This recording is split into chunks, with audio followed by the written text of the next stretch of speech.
On a tendance à croire que l'algorithme est neutre parce qu'il est mathématique. Pourtant, il est nourri par des données humaines qui contiennent nos propres biais, nos propres préjugés. Ce que nous appelons logique n'est souvent que le miroir de nos imperfections passées, codées en langage binaire. Alors, selon certains, l'IA en est pourtant capable.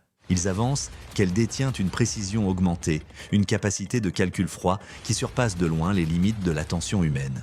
Pour eux, l'erreur humaine est un risque plus grand que l'erreur machine.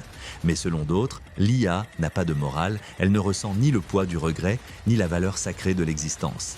Dès lors, il est hors de question de lui confier quoi que ce soit concernant la vie, car une décision sans conscience n'est pas une décision, c'est une exécution. C'est ici que le système s'effondre. Si une IA tue par erreur, qui est responsable ?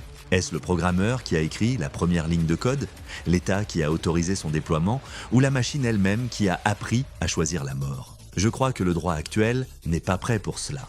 Nous entrons dans une ère de responsabilité diluée, où le coupable est partout et nulle part à la fois. En déléguant notre jugement à des lignes de code, nous risquons de perdre ce qui nous rend humains, notre capacité à répondre de nos actes.